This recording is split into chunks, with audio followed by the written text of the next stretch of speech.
Osteoporosis ये एक ऐसी कंडीशन है जो 50 साल से ज्यादा उम्र की हर 3 में से एक महिला को अफेक्ट करती है। ऑस्टियोपोरोसिस, डॉक्टर्स इसे ऑस्टियोपोरोसिस कहते हैं, जो ग्रीक शब्द पोरस बोन यानी छिद्रयुक्त हड्डी से आया है। ये एक ऐसी कंडीशन है जिसमें हड्डियां धीरे धीरे अपनी डेंसिटी खो देती हैं और फ्रेजाइल हो जाती हैं। ये सालों तक चुपचाप डेवलप होती रहती है, अक्सर बिना किसी सिम्टम के, जब तक कि किसी छोटे से गिरने या टकराने से फ्रैक्चर ना हो जाए। ऑस्टियोपोरोसिस अक्सर शुरुआत में साइलेंट होता है और तब सामने आता है जब पहले ही बोन लॉस हो चुका होता है। आमतौर पर कोई अर्ली सिम्टम्स नहीं होते। बोन लॉस तब तक कोई पेन नहीं देता जब तक फ्रैक्चर नहीं हो जाता। बैक पेन एक क्लू हो सकता है। कभी कभी यह स्पाइन में एक छोटे कंप्रेशन फ्रैक्चर का संकेत देता है। हाइट लॉस भी धीरे धीरे आ सकती है, जैसे वर्टिब्रल कंप्रेशन की वजह से ग्रेजुअली झुकी हुई पोस्चर डेवलप हो जाती है। और फ्रैजिलिटी फ्रैक्चर्स यानी ऐसे गिरने से हड्डी टूट जाना जिससे नॉर्मली कुछ नहीं होता, अक्सर इसका पहला असली सिग्नल होता है। ऑस्टियोपोरोसिस कोई एक ही पैटर्न नहीं है, ये कुछ अलग अलग तरीकों से सामने आता है। पोस्ट मेनोपॉजल ऑस्टियोपोरोसिस मेनोपॉज के बाद एस्ट्रोजन में आई गिरावट से जुड़ा है और यह सबसे कॉमन पैटर्न है। एज रिलेटेड ऑस्टियोपोरोसिस एक ग्रेजुअल बोन थिनिंग है जो बाद की उम्र में मेन और विमेन दोनों में जारी रहती है। सेकेंडरी ऑस्टियोपोरोसिस किसी और कंडीशन या मेडिकेशन की वजह से होता है, जैसे लंबे समय तक स्टेरॉइड का यूज। और इडियोपैथिक ऑस्टियोपोरोसिस यंगर लोगों या मेन में होता है जिसकी कोई क्लियर आइडेंटिफाइबल वजह नहीं होती। ऑस्टियोपोरोसिस के बायोलॉजिकल प्रोसेसेस के कॉम्बिनेशन से डेवलप होता है जो टाइम के साथ बोन स्ट्रेंथ को ग्रेजुअली कम कर देते हैं। ये मैकेनिज्म समझना हेल्प करता है कि बोन्स फ्रैजाइल क्यों होती हैं बिना इंडिविजुअल को कोई फॉल्ट दिए। हार्मोनल चेंजेस, खासकर एस्ट्रोजन का लॉस, को वाइडली बोन डेंसिटी कम होने के पीछे एक सेंट्रल मैकेनिज्म माना जाता है, जिसमें 98% अग्रीमेंट है 1092 डेटा पॉइंट्स में और 1413 पब्लिक आर्टिकल्स में डिस्कशन हुई है। किसी पर्सन का जेनेटिक मेकअप इन्फ्लुएंस कर सकता है कि उनकी बोन्स कितनी ससेप्टेबल हैं थिनिंग के लिए। ये फैक्टर 97% अग्रीमेंट से सपोर्टेड है 408 डेटा पॉइंट्स में और 142 पब्लिक आर्टिकल्स में कवर हुआ है। विटामिन डी के लो लेवल्स बॉडी की कैल्शियम अब्सॉर्ब करने की एबिलिटी को लिमिट कर देते हैं। ये मैकेनिज्म 98% अग्रीमेंट से अफर्म होता है 570 डेटा पॉइंट्स में और 653 पब्लिक आर्टिकल्स में रेफरेंस हुआ है। टाइम के साथ इनसफिशिएंट कैल्शियम इंटेक बोन्स को एक की बिल्डिंग ब्लॉक से डिप्राइव कर देता है जो स्ट्रेंथ के लिए जरूरी होता है।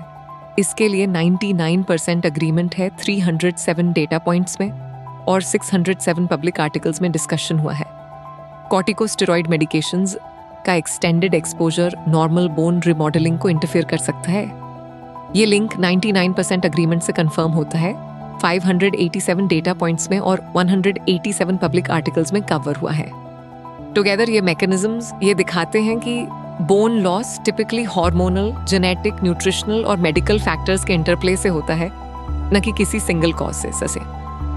ऑस्टियोपोरोसिस को डायग्नोज करने के लिए कुछ की टूल्स इस्तेमाल होते हैं। डेक्सा स्कैन एक लो डोज एक्सरे है जो बोन मिनरल डेंसिटी मेजर करता है। ये स्टैंडर्ड टेस्ट है। टी स्कोर आपकी बोन डेंसिटी को एक हेल्थी यंग एडल्ट से कंपेयर करता है ताकि सिवेरिटी ग्रेड की जा सके। फ्रैक्स स्कोर एज, हिस्ट्री और बोन डेंसिटी का इस्तेमाल करके 10 साल का फ्रैक्चर रिस्क एस्टिमेट करता है। और blood test calcium, vitamin D और बोन टर्नओवर के मार्कर्स चेक करते हैं।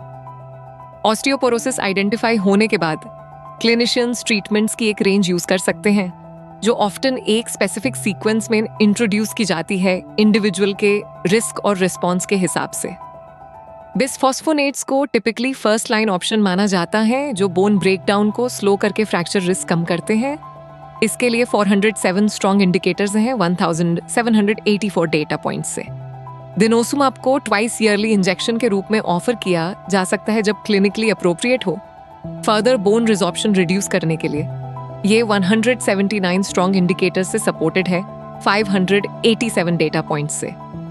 एनाबॉलिक बोन एजेंट्स जनरली उन इंडिविजुअल्स के लिए रिजर्व किए जाते हैं जिनका फ्रैक्चर रिस्क वेरी हाई होता है, जो एक्टिवली नए बोन बिल्ड करने में हेल्प करते हैं। इसके लिए 168 स्ट्रॉन्ग इंडिकेटर्स हैं 672 डेटा पॉइंट्स से। रोमोसोजुमब को लिमिटेड पीरियड के लिए यूज किया जा सकता है, जो बोन फॉर्मेशन को स्टिमुलेट करे और सिमल्टेनियसली बोन लॉस भी रिड्यूस करे। ये 54 स्ट्रॉन्ग इंडिकेटर्स से बैक्ड है, 186 डेटा पॉइंट्स से। कैल्शियम और विटामिन डी सप्लीमेंटेशन ऑफ्टन इन ट्रीटमेंट्स के साथ अकम्पनी करता है, जो मेडिकल थेरेपी के साथ हेल्थी बोन मिनरलाइजेशन सपोर्ट करता है। इसके लिए 73 स्ट्रॉन्ग इंडिकेटर्स हैं, 626 डेटा पॉइंट्स से। एक क्लिनिशियन टिपिकली इन ट्रीटमेंट्स के ऑर्डर और कॉम्बिनेशन को हर पर्सन की बोन डेंसिटी, फ्रैक्चर रिस्क और ओवरऑल हेल्थ के हिसाब से टेलर करता है। कुछ फैक्टर्स जाने जाते हैं जो ऑस्टियोपोरोसिस का रिस्क बढ़ाते हैं। लो एस्ट्रोजन, लो विटामिन डी, पहले हुए फ्रैक्चर्स, स्मोकिंग, एक सेडेंट्री लाइफस्टाइल, ये रिस्क बढ़ाते हैं, लेकिन इसका मतलब ये नहीं कि ऑस्टियोपोरोसिस जरूर डेवलप होगा।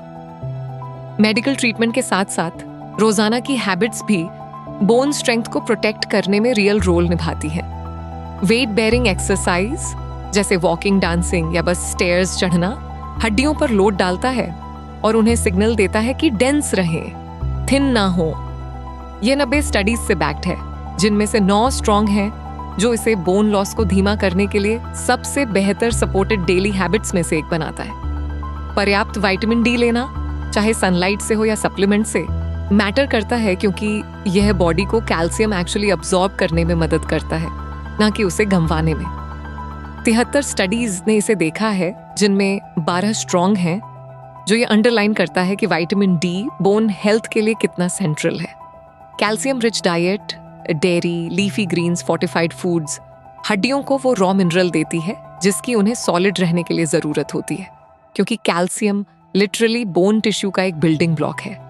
स्मोकिंग छोड़ना मैटर करता है, क्योंकि स्मोकिंग बोन लॉस को एक्सेलरेट करता है और बॉडी की बोन को हील और रिबिल्ड करने की क्षमता को कम करता है। अल्कोहल को लिमिट करना भी मदद करता है, क्योंकि हैवी ड्रिंकिंग उन्हीं सेल्स को डिस्टर्ब करती है जो नई बोन बनाने के लिए जिम्मेदार हैं।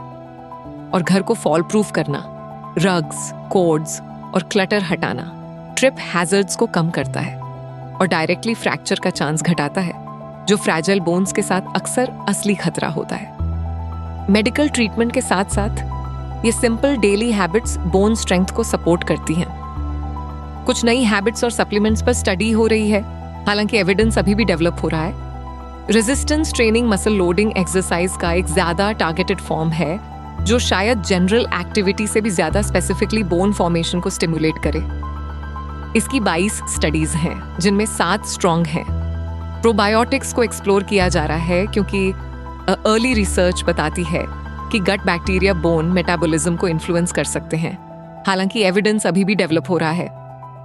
अब तक 43 स्टडीज हैं, जिनमें 6 स्ट्रॉन्ग हैं। कर्क्यूमिन, जो हल्दी से मिलने वाला एक कॉम्पाउंड है, बोन पर इसके एंटी इन्फ्लामेटरी इफेक्ट्स के लिए स्टडी किया जाता है। एविडेंस मॉडेस्ट है पर बढ़ रहा है। 30 स्टडीज, जिनमें 2 स्ट्रॉन्ग हैं। इनका एविडेंस मेन ट्रीटमेंट से नया और कम एस्टैब्लिश्ड है। ये सपोर्टिव है, रिप्लेसमेंट नहीं। आगे देखें तो कुछ नई थेरेपीज होराइजन पर हैं।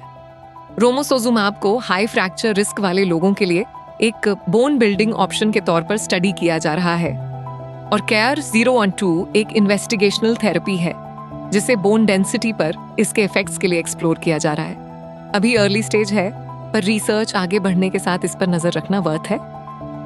चलिए ऑस्टियोपोरोसिस को लेकर कुछ कॉमन मिथ्स क्लियर करते हैं। मिथ, सिर्फ ओल्डर विमेन को यह होता है। फैक्ट, मेन और यंगर लोग भी इसे डेवलप कर सकते हैं, अक्सर दूसरी कंडीशंस या मेडिकेशंस की वजह से।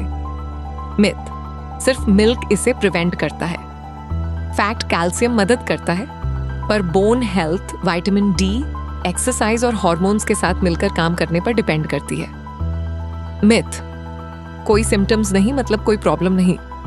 फैक्ट, ऑस्टियोपोरोसिस अक्सर फ्रैक्चर होने तक साइलेंट रहता है, इसलिए स्क्रीनिंग मैटर करती है। एविडेंस बेस काफी सब्सटैंशियल है। लगभग 36,300 टोटल साइंटिफिक स्टडीज, 9,600 से ज्यादा क्लिनिकल स्टडीज और 910 रैंडमाइज्ड कंट्रोल ट्रायल्स। ऑस्टियोपोरोसिस पर रिसर्च 2010 से लगातार बढ़ती रही है। जब हर साल लगभग 1,400 स्टडीज होती थीं, 2010s की शुरुआत तक ये 2000 से ऊपर पहुंच गई और उसके बाद भी बढ़ती रही। समय के साथ अटेंशन शिफ्ट हुआ है। 2013 के आसपास बिसफॉस्फोनेट्स, टेरिपेरेटाइड और डेनोसुमाब से 2017 तक डेनोसुमाब, बिसफॉस्फोनेट्स और अर्ली मेनोपॉज रिसर्च की तरफ, और 2021 तक मेनोपॉज, डेनोसुमाब और टेरिपेरेटाइड की तरफ। आउटपुट लगातार बढ़ता रहा और 2025 में लगभग 3,800 स्टडीज के पीक तक पहुंच गया। 2026 के लिए जो तेज गिरावट दिख रही है वह असली डिक्लाइन नहीं है, वह साल अभी चल रहा है, इसलिए अभी तक के नंबर्स सिर्फ एक पार्शियल काउंट हैं। यहाँ एक शांत नजर डालते हैं कि लोग flyer, BI, prism social signals में ऑस्टियोपोरोसिस के बारे में क्या शेयर कर रहे हैं। कुल 2,162 कॉन्वर्सेशंस ट्रैक की गई हैं। 526 पॉजिटिव थीं, 1,219 न्यूट्रल थीं, 392 नेगेटिव थीं और 25 मिक्स्ड थीं। याद रखें, ये रिपोर्टेड एक्सपीरियंसेस हैं, क्लिनिकल एविडेंस नहीं। पॉजिटिव साइट पर कैल्शियम और विटामिन डी को 85 मेंशंस मिले, जिसमें 39 ने इसे डेली रूटीन का हिस्सा बताया। 39 ने कहा कि यह उनके लिए काम आया और 7 ने सामान्य प्रेज दी। सप्लीमेंट्स को ब्रॉडली 31 पॉजिटिव मेंशंस मिले, जिसमें 23 ने कहा कि यह काम आया, 5 ने जनरल प्रेज दी और 3 ने इसे डेली रूटीन का हिस्सा बताया। एक्सरसाइज और स्ट्रेंथ ट्रेनिंग को 23 पॉजिटिव मेंशंस मिले, ज्यादातर डेली रूटीन के तौर पर, जिसमें 22 ने ऐसा बताया और 1 ने कहा कि यह काम आया। डेनोसुमाब को 19 पॉजिटिव मेंशंस मिले, सभी ने कहा कि यह काम आया। बिसफॉस्फोनेट्स को 17 पॉजिटिव मेंशंस मिले, जिसमें 16 ने कहा कि यह काम आया और 1 ने जनरल प्रेज दी। अन्य बोन मेडिसिन को 5 पॉजिटिव मेंशंस मिले, जिसमें 4 ने कहा कि यह काम आया और 1 ने जनरल प्रेज दी। अब कंसर्न्स की बात करें तो 213 लोगों ने कहा कि उनके लिए कुछ काम नहीं आया, जिसमें 9 ने कैल्शियम और विटामिन डी का जिक्र किया, 4 ने बिसफॉस्फोनेट्स का और 3 ने डेनोसुमाब का।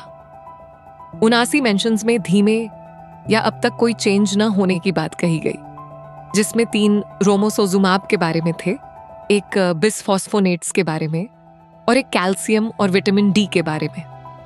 साइड इफेक्ट्स 73 बार आए, जिसमें 3 बिसफॉस्फोनेट्स से जुड़े थे, 2 डेनोसुमाब से और एक हार्मोन थेरेपी से।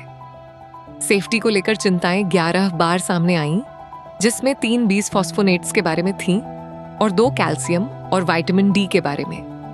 डोजिंग की परेशानी 5 बार बताई गई, सभी कैल्शियम और विटामिन डी से जुड़ी थीं। कुल मिलाकर ये पैटर्न्स यह समझने में मदद करते हैं कि लोग अपने ऑस्टियोपोरोसिस एक्सपीरियंसेस के बारे में कैसे बात करते हैं, लेकिन ये सेंटिमेंट है, प्रूफ नहीं। ऑस्टियोपोरोसिस भले ही चुपचाप डेवलप हो, पर सही स्क्रीनिंग, ट्रीटमेंट और डेली हैबिट्स के साथ बोन स्ट्रेंथ को प्रोटेक्ट किया जा सकता है और फ्रैक्चर्स को रोका जा सकता है। अपने डॉक्टर से बात करें कि आपके लिए क्या सही है।